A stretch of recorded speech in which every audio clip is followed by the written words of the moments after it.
The autumnal equinox is upon us. On Saturday, September 22nd, both the northern and southern hemispheres will experience an equal amount of daylight. For those of us in the northern hemisphere, it marks the beginning of fall, with daylight hours continuing to shorten until the winter solstice in December. For those south of the equator, it's the beginning of spring. Google is celebrating it with a Google Doodle of a falling leaf. Technically speaking, the equinox occurs when the sun is directly in line with the equator. This will happen at 9:54 p.m. Eastern Time on Saturday. Here is a short scientific guide to the most equal night of the season. 1. Why do we have equinoxes? The fall and spring equinoxes, the seasons, and the changing length of daylight hours throughout the year are all due to one fact: Earth spins on a tilted axis.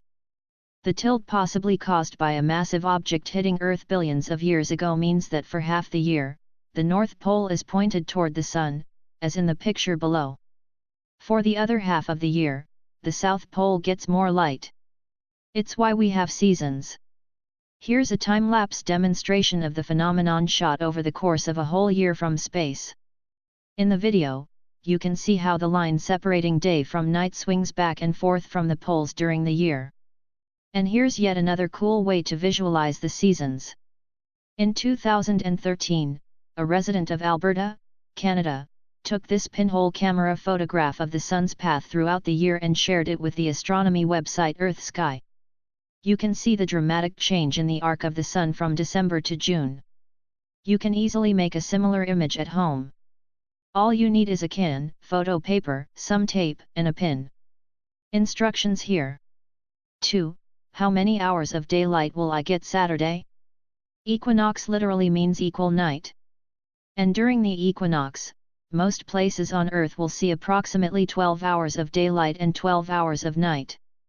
But not every place will experience the exact same amount of daylight. For instance, on Saturday, Fairbanks, Alaska, will see 12 hours and 16 minutes of daylight. Key West, Florida will see 12 hours and 7 minutes. The differences are due to how the sunlight gets refracted, bent, as it enters Earth's atmosphere at different latitudes. You might also notice that both of these locations have daylight times longer than 12 hours. Aren't day and night supposed to be equal? Daylight time is slightly longer than nighttime on the equinox because of how we measure the length of a day, from the first hint of the sun peeking over the horizon in the morning to the very last glimpse of it before it falls below the horizon in the evening. Because the sun takes some time to rise and set, it adds some extra daylight minutes. 3. Can I really only balance an egg on its tip during the equinox? Perhaps you were told as a child that on the equinox, it's easier to balance an egg vertically on a flat surface than on other days of the year. The practice originated in China as a tradition on the first day of spring in the Chinese lunar calendar in early February. According to the South China Morning Post, the theory goes that at this time of year the moon and earth are in exactly the right alignment, the celestial bodies generating the perfect balance of forces needed to make it possible. This is a myth.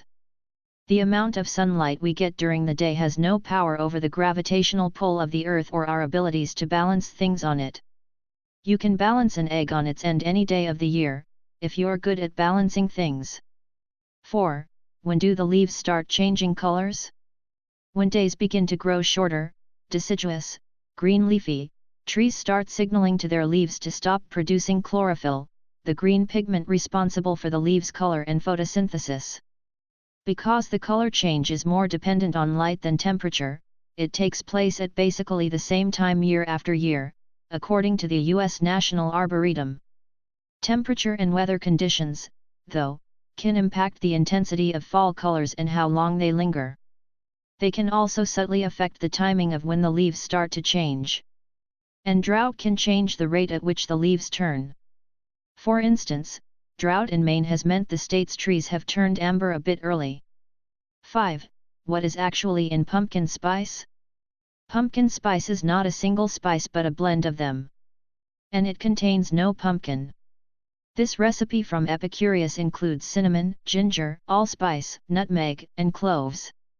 It's autumn, go ahead and sprinkle it on whatever you like. 6. is there an ancient monument that does something cool during the equinox?